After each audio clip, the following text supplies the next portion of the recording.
Bueno, buenos días a todos. Vamos a iniciar, o con más bien continuar con lo que estábamos viendo.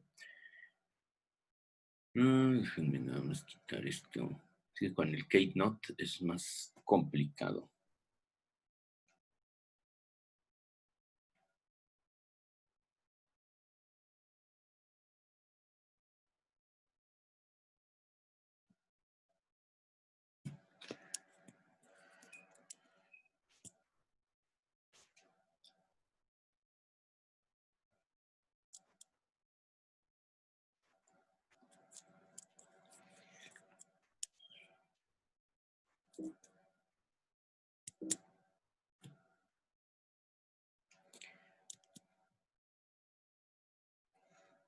Aquí déjenme admitir a los que faltan.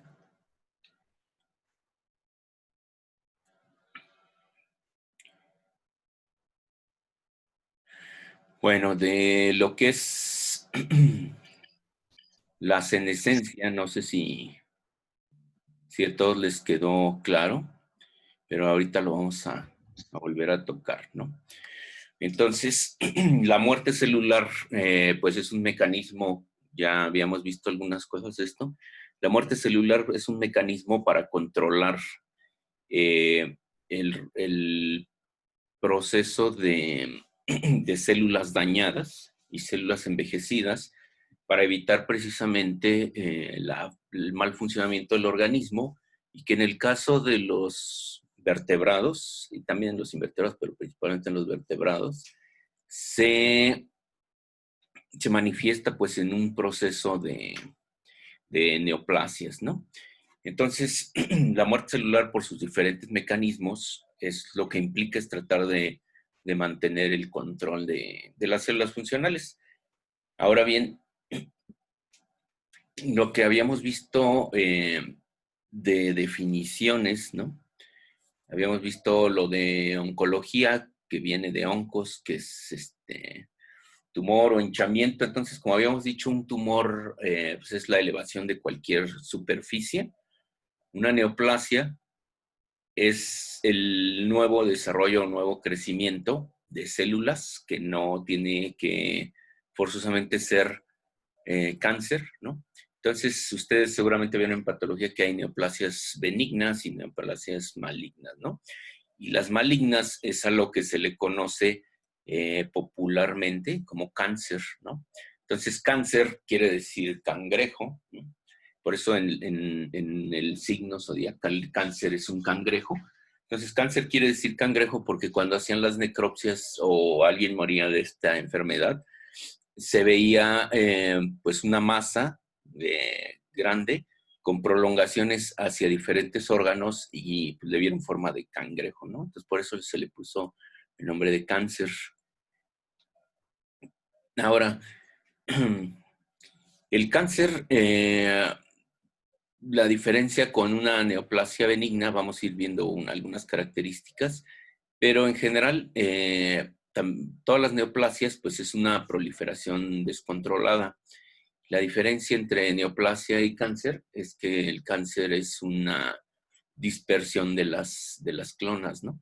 Entonces las clonas pueden hacer lo que conocemos como metástasis. Entonces vamos a ver que hay varios tipos, la metástasis in situ y la metástasis ya orgánica, ¿no? Entonces, dependiendo de eso, pues es lo agresivo o no que pueda ser un tumor. ¿Sí?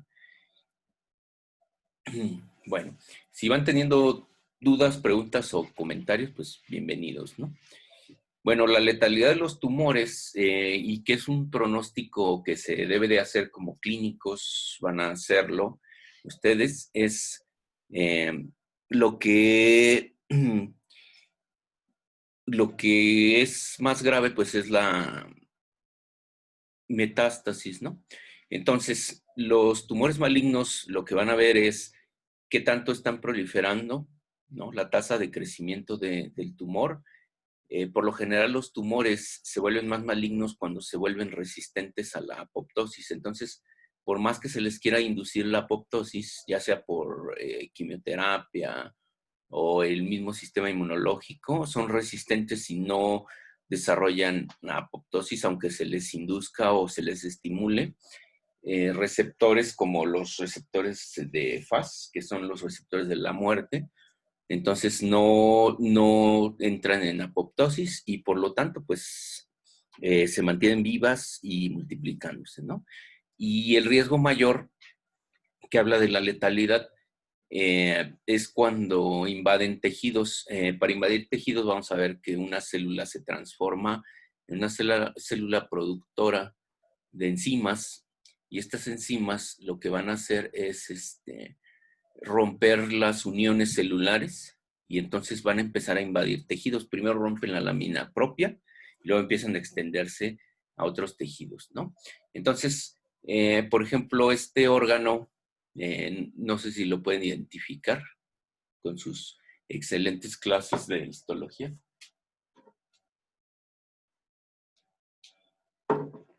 ¿No? ¿Nadie tiene idea qué es? ¿No? No. Bueno, es un linfonodo, un ganglio, ¿no? Linfático. ¿Cómo lo podemos saber? Bueno, pues ahí está, ¿no? Lo que ven en la corteza o en la parte superior, están viendo ustedes los centros germinales, ¿no? Entonces, si se acuerdan cuando vimos tejido linfoide, había una corona, o sea, un halo azul, que es donde están los linfocitos vírgenes, ¿no? Los B, y en el centro son los linfocitos que están proliferando y por eso se ve más claro. Entonces, para poder identificar rápido un órgano linfoide, vean esas estructuras que están en la parte superior y luego hacia el centro de la imagen se empieza a ver ya células rojas y otro tipo de cosas, ¿no? Entonces, este es un linfonodo, ¿no? ¿Y esto qué creen que sea? Podemos ver que es un órgano redondo, que tiene cápsula, ¿no? El parénquima, pues son células difusas por todos lados y células rojas, ¿no? No es ¿No? lo mismo. No es lo mismo, tal vez. ¿Cuál sería la diferencia? Que, que en este se ve todo como, o sea, no hay una diferencia de color, una degradación de color tan clara. Así es. Entonces, al no haber esos matices de color, lo que nos está indicando este es un linfoma. Entonces, si se fijan, lo que domina son células claras, comparada con la imagen de arriba, son células más claras. Quiere decir que son linfoblastos, o sea, linfocitos todavía no maduros, que están multiplicándose. Y todo lo que ven rojo son hemorragias en el tejido, de toda la vascularización que tiene ese órgano, porque si hacemos más grande la imagen, ustedes pueden observar que entre todo el puntilleo azul hay mucho puntilleo rojo también. Quiere decir que hay muchísimos capilares, que ese órgano está muy irrigado, está teniendo hemorragias y un crecimiento descontrolado de linfocitos que se les conoce como linfoblastos, ¿no? Entonces, ¿de qué tipo de linfocitos son? No, así por pura histopatología no sabemos, pueden ser T o pueden ser B, ¿no? Incluso NKs. Entonces no sabemos este linfoma de qué tipo es, ¿no? Pero bueno, aquí lo que estamos viendo es precisamente que hay un crecimiento descontrolado que empiezan a invadir otras áreas donde no deberían de estar los linfocitos y que esto va a avanzar seguramente hacia otros órganos, ¿no? Entonces un linfoma y aquí es donde se ve cómo se pierde su arquitectura y lo que va sucediendo con los tumores malignos es que van perdiendo también su función original. Entonces van teniendo pérdida de la función, ¿no? Tal. Bueno, ahorita que vimos un linfoma, ¿se acuerdan que en las primeras diapositivas habíamos visto los tumores más comunes en hombre y mujer? En el caso del ser humano, bueno, aquí tenemos al perro comparado con el ser humano y podemos ver que es muy diferente el tipo de tumores que presentan los perros, ¿no?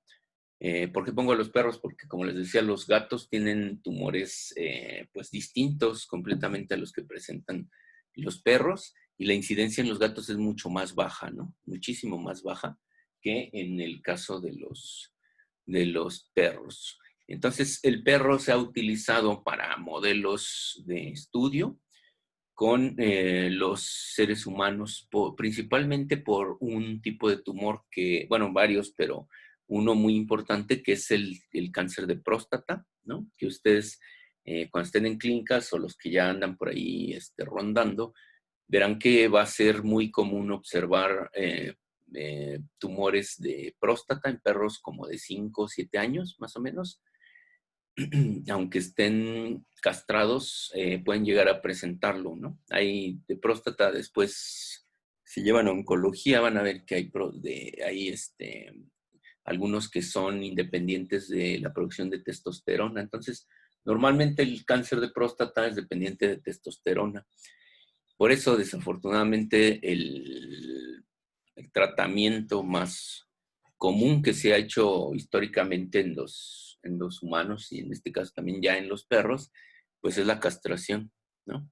Entonces no es muy agradable eso, ¿sí? Bueno, y la otra enfermedad que es muy, muy parecida es el osteosarcoma, ¿no? Entonces, el perro, los tumores que presenta son muy comunes también en el humano, y presentan características principales. Por eso en común, por eso se ha utilizado el perro como modelo, ¿no? Después vamos a ver Doctor, cuando... Sí, creo que hay alguien esperando. ¿hay alguien esperando? Bueno, déjenme ver si puedo...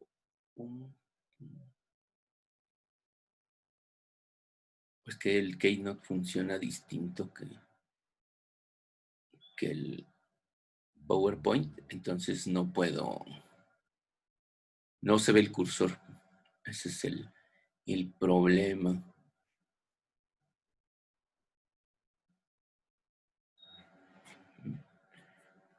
Bueno, entonces... Listo. Entonces, eh, ¿cuáles son? Esto se le llama el contexto, ¿no? Del tumor, o sea, cómo se desarrolla una enfermedad neoplásica. Tiene varias características, como decíamos, ¿no? Entonces, el cáncer está marcado por características que son mayores a las que generan cualquier otro tipo de neoplasia. Y entonces, si empezamos como en el orden de las manecillas del reloj, entonces vemos que inicia con una señal constante, ¿no? O sostenida de la proliferación celular. Esto lo vemos en todas las neoplasias. Entonces, una neoplasia lo que tiene es un estímulo constante para mantenerse en el ciclo celular y no salirse de ahí, ¿no? Entonces, un crecimiento sostenido. Esto quiere decir que las células no van a detenerse una vez que iniciaron el proceso de multiplicación celular, ya no se van a detener, ¿no? ¿Cómo lo van a hacer? Bueno, aparte de que tienen activados factores de crecimiento, lo que van a tener también es capacidad de evadir los supresores del crecimiento, porque si recuerdan ciclo celular, bueno, hay etapas que son controladas para evitar que la célula siga creciendo, más bien el tejido. Entonces, los supresores del crecimiento, ¿no? Como es P53, la proteína P53, lo que va a suceder con ella es mutaciones que evitan que puedan detener el ciclo celular, ¿no? Otro marco importante del cáncer, pues es la invasión activa. Quiere decir que las células tienen la capacidad no solo de romper las uniones celulares, sino adquieren capacidad de movilidad celular. Entonces empiezan a desplazar como si fueran macrófagos, como si fueran amibas, y empiezan a movilizarse hacia afuera de su órgano original. Entonces empiezan a secretar enzimas que les permiten abrirse paso entre el tejido y la membrana basal, ¿no? Y a partir de ahí pueden hacer metástasis in situ, o sea, invadir tejidos cercanos o adyacentes, o pueden hacer metástasis sistémicas entrando a circulación, ¿no? Ese es el factor de la metástasis o la invasión, la capacidad invasiva de un tejido. Y estos factores nos van a llevar a capacitar a las células para que tengan una inmortalidad se le llama inmortalidad replicativa porque nunca mueren y siempre se van a continuar multiplicando. Entonces, si ustedes toman células tumorales y las ponen en medio de cultivo, mientras le estén poniendo medio de cultivo fresco, las células no se van a morir nunca, ¿no? Van a crecer y crecer y crecer y se pueden morir ustedes y ellas siguen creciendo y multiplicándose. Entonces se vuelven inmortales. Como van a tener ese crecimiento muy fuerte, entonces vamos a ver en el color rojo que lo que van a hacer es inducir la angiogénesis. Entonces la angiogénesis, pues lo vamos a ver más adelante, pero es la formación de nuevos vasos sanguíneos, ¿no? Y lo que ustedes van a ver en esa formación de vasos sanguíneos, macro es un tejido altamente vascularizado. Entonces cuando ven un tumor en una cirugía, o si es externo, y ven una gran vascularización, es muy, muy probable, o sea, el 90% de probabilidades de que sea maligno. Y entre más vascularizado esté, más maligno es, ¿no? Ahora, también tienen la capacidad de resistir la muerte celular. Y esto es muy importante porque en el caso de los citotóxicos que se utilizan para el tratamiento en quimioterapias, por eso hay recaídas muy fuertes cuando hay un periodo de remisión del tumor. Cuando vuelve a manifestarse, se vuelve muy resistente a la inducción de la muerte celular por parte de los fármacos y también por parte de las citocinas, ¿no? Entonces, resiste todo el ataque del sistema inmune y también resiste todo el ataque de los fármacos. Por eso es tan complicado tratarlo, ¿no? Bueno, ¿cuáles son los mecanismos generales que nos llevan a esta situación fisiológica? Bueno, para empezar, lo que se conoce como inestabilidad genética, ¿no? Que son cambios en el genoma, o sea, mutaciones. Esos, cuando hay una mutación, el material genético se le conoce como inestable, quiere decir que tiene fallas en su estructura y que ese material, si no se corrige, debe ser entonces la célula eliminada, ¿no?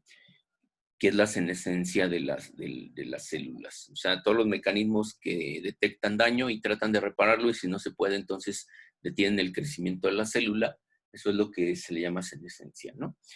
Entonces, los agentes que conocemos como carcinógenos, pues son los que van a provocar o acelerar este tipo de daños. Entonces, tenemos factores normales del ambiente, ¿no? Que ya habíamos visto, que es como, por ejemplo, la luz ultravioleta, el recortamiento del telómero, o sea, todo ese tipo de cosas son características fisiológicas normales que obviamente están dañando el material genético y entonces empieza a haber reparaciones y esas reparaciones empiezan a fallar conforme pasan o se acumulan las mutaciones y por eso vemos que las células entran ya en senescencia, que es el estado de reposo y luego eliminación de una célula por daño en su material genético. Y esto nos trae como consecuencia pues el no muy querido envejecimiento, ¿no? Entonces los mecanismos normales pues son el envejecimiento. Entonces como pueden ustedes ver, si un organismo se somete a mucho desgaste, o sea, mucho trabajo, mucho esfuerzo, se va a envejecer más rápido, ¿no? Entonces, contrario a lo que dicen que el ejercicio intenso te mantiene joven y te ayuda, eso no es cierto, ¿no? El ejercicio intenso lo que hace, pues, es que llegamos a ser viejos antes de tiempo, ¿no? ¿Y por qué? Porque no digo el ejercicio normal para que no vayan a poner como pretexto, ¿no? Que yo dije que no hagan ejercicio porque se hacen viejos. Entonces, no es eso. Lo que sucede es que cuando entran a ejercicio intenso, tanto los humanos como los animales, por ejemplo, los perros de trabajo, por eso los perros de trabajo, si se fijaron, los retiran a edades más o menos maduras, 7, 8, 9 años, porque hacen mucho ejercicio, los traen en friega y esto produce demasiado estrés oxidativo, es decir, gastamos demasiada energía, generamos muchas especies reactivas de oxígeno y estas provocan inestabilidad genética y entonces las células empiezan a morir un poco más rápido de lo normal y entonces empiezan a manifestarse los signos de envejecimiento. Por eso los atletas de alto nivel empiezan a los 30, 35 años, ya valieron, o sea, ya se retiraron, porque ya no tienen la capacidad, empezaron a perder todas las capacidades que desarrollaron, porque ahora sí que se comieron el pastel más rápido de lo que deberían, ¿no? Y eso es lo que sucede. Ahora, si le agregamos mayor radiación, como la ionizante y la luz ultravioleta, entonces, pues las cosas son mucho mayores, ¿no?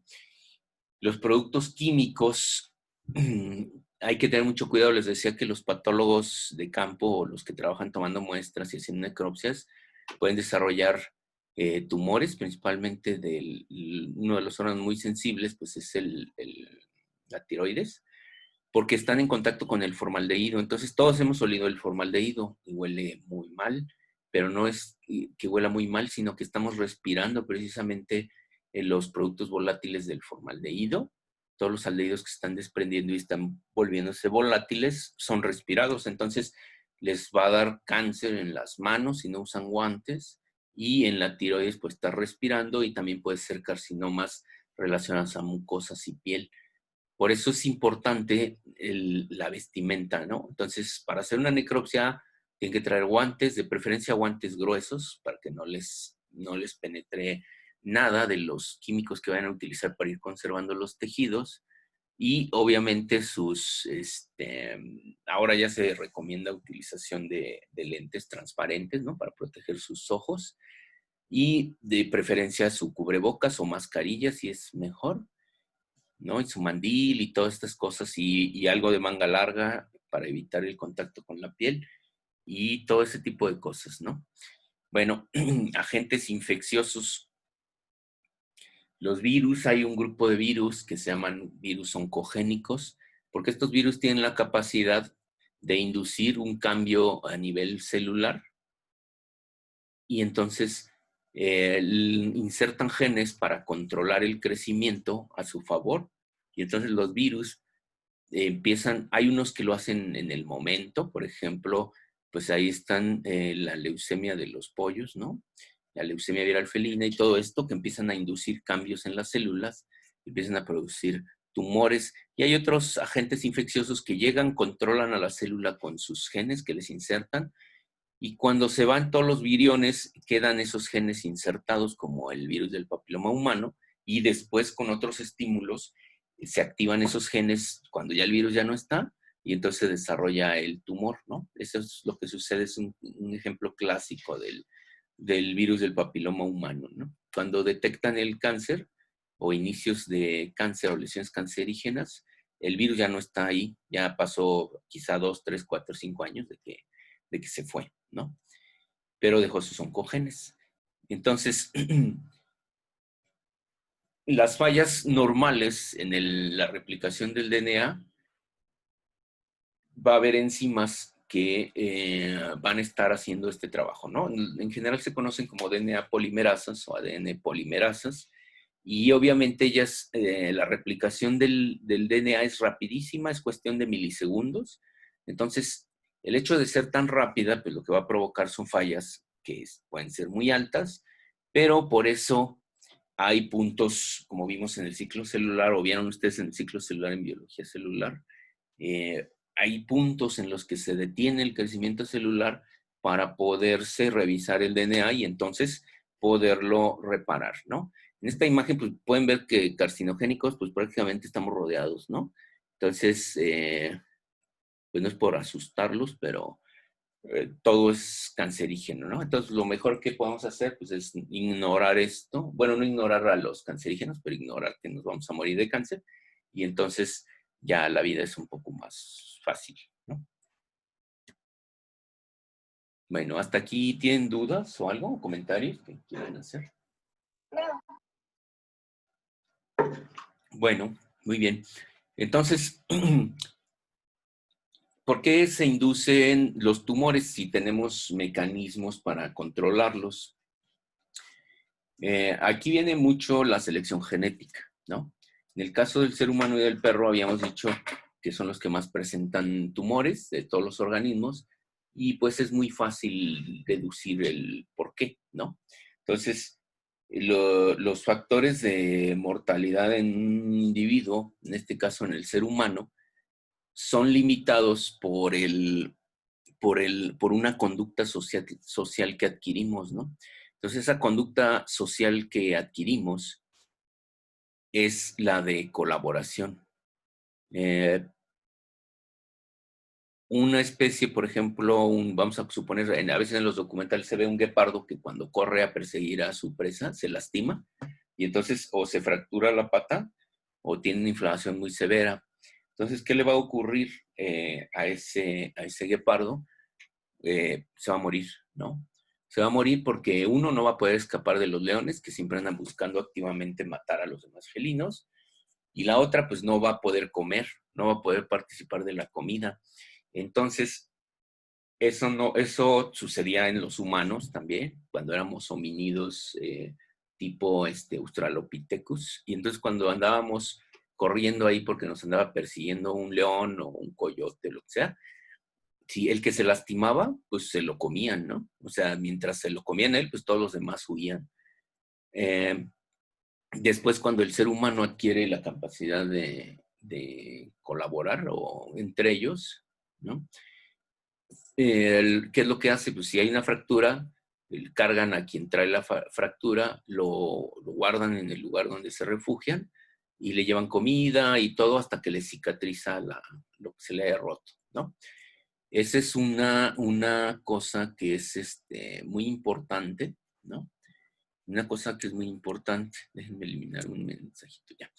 Una cosa muy importante, porque eso hace que el ser humano entonces empiece a sobrevivir y con eso también lo que hicimos, pues es seleccionar a individuos no muy fuertes, ¿no? Pero bueno, ni modo. Ahora, ¿qué tiene que ver esto con el cáncer? Pues obviamente muchos no tenemos los genes, la genética suficientemente fuerte para controlar los cambios y las mutaciones acumuladas. Entonces, lo que va a suceder es que puede llegar un momento en que los mecanismos que normalmente suprimen el crecimiento celular empiecen a fallar, ¿no? Entonces, uno de ellos, pues, puede ser la transducción de señales. Entonces, la traducción de señales se puede empezar a malfuncionar debido a mutaciones en genes que participan en esto. Otra cosa que es alterada, aparte de la regulación de la transducción de señales, es la apoptosis, ¿no? Entonces, un punto clave en cualquier neoplasia es que falle la apoptosis. Entonces, la apoptosis, ¿no? Que es un proceso fundamental para destruir células que estén ya dañadas o que ya su vida media haya llegado a su fin, tienen que morir, ¿no? Entonces, al tener mutaciones que provoquen fallas en la apoptosis, pues esa célula se vuelve inmortal. Y otro mecanismo, digamos que el tercer mecanismo muy importante, es la reparación del DNA. Entonces, necesitamos tener una eficiencia para la reparación del DNA muy alta para poder sobrevivir. Obviamente, lo que nosotros podemos ver es que la vida, cuando se prolonga demasiado, pues obviamente los mecanismos de reparación empiezan a fallar y el número de mutaciones se empiezan a acumular. Entonces, la vida de un perro, que es el que más tumores tiene, la vida normal de un perro debería de ser alrededor de los 4 y 6 años. O sea, a esa edad ya debería estar muerto un perro, evolutivamente hablando, pero pues por el hecho de estar asociado con el ser humano y de los cuidados que le damos y de la dieta y de las vacunas y todo esto, pues sucede lo mismo que el ser humano, o sea, lo llevamos a ser un viejito, ¿no? Entonces por eso hay perros que ya nada más son como los de peluche, nada más los cambiamos de un lugar a otro y pues ahí se quedan, ¿no? Y esos animalitos pues en realidad no deberían ya estar vivos porque ya su sistema de reparación de DNA y todas estas cosas, los mecanismos de apoptosis y todo, ya empezaron a fallar. Y por eso los tumores son más característicos o eran más característicos en organismos ancianos, ¿no? Porque ya fallaron sus mecanismos y se supone, la naturaleza supone que ya deberíamos estar muertos, ¿no?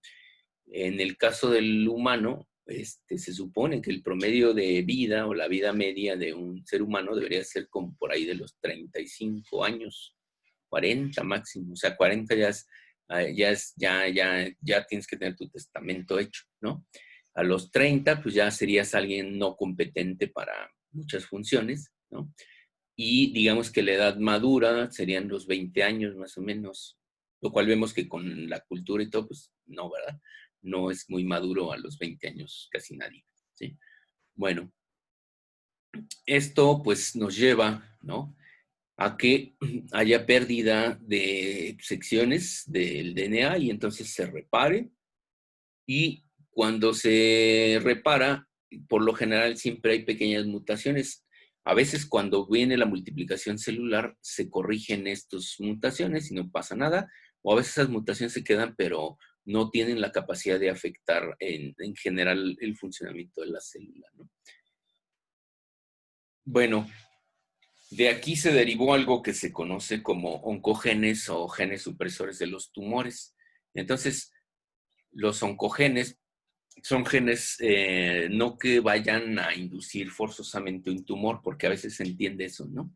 Dicen, no, pues son los oncogenes tales. Los oncogenes realmente se le dio ese nombre, pues porque nosotros vimos que estaba involucrado, el ser humano vio que estaba involucrado en el desarrollo de los tumores, por eso se le llamó oncogenes. Pero en realidad, los llamados oncogenes son genes que son alterados. O sea, yo tengo, por ejemplo, P53, es un gen normal, pero también es un oncogen o protooncogen.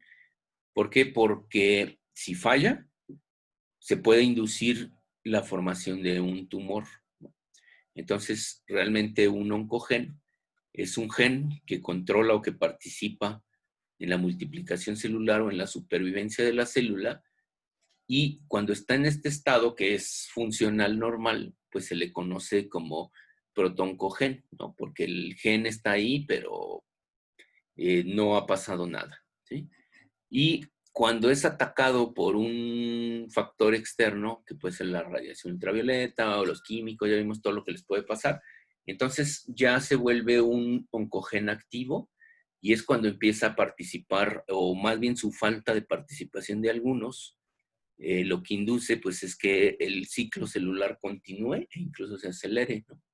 Entonces, por eso estos genes son tanto genes supresores de tumores, porque mientras funcionen bien, no hay nada, pero también son oncogenes porque ellos están predispuestos a sufrir daño y por lo tanto perder el control del crecimiento celular y generar un tumor, ¿no?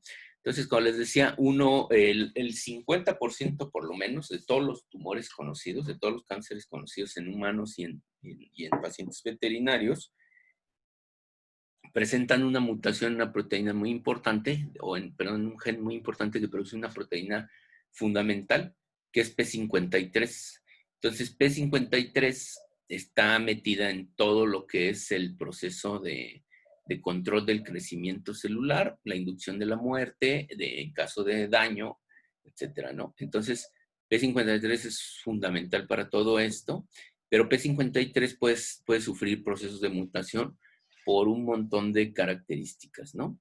Entre ellas, por ejemplo, la hipoxia, el estrés oxidativo o el daño directo. Ahora, los nutrientes, si ustedes se privan de nutrientes o se privan de nutrientes a los animales, ya sea de forma natural o de forma artificial, esto también causa alteraciones de P53 y nos va a llevar pues al desarrollo de tumores. Entonces, como les decía, más de la mitad de los cánceres tienen mutación P53, que después convierte el tumor. Vamos a ver que el blanco de P53 precisamente, ¿no? Me imagino ya lo vieron o deberían de haberlo. Que un tejido normal tiene un punto que se llama iniciación del tumor, ¿no? Entonces, en esa iniciación del tumor es cuando un tejido recibe un estímulo que causa un daño genético irreversible, ¿no? Entonces la célula ya es... Entonces el cambio. Después se activa lo que es la promoción. Promoción quiere decir que esta célula no es destruida, esta célula se empieza a multiplicar, genético ya es reversible, pero los cambios pudieran ser reversibles por muchos mecanismos. Ahora, si no son eliminadas se va a generar una lesión preneoplásica o un tumor benigno, ¿no? Entonces, ustedes pueden ver que el crecimiento celular ya más al que barra que está en las células está íntegra, ¿no? Ahora, una lesión preneoplástica puede pasar a la tercera etapa, que es la progresión, control natural o artificial. Entonces, se puede generar la validad, ¿no? Porque se van acumulando las mutaciones. ¿Qué imagen donde dice tumor maligno? La línea de esta rompió y empieza a invadir los tejidos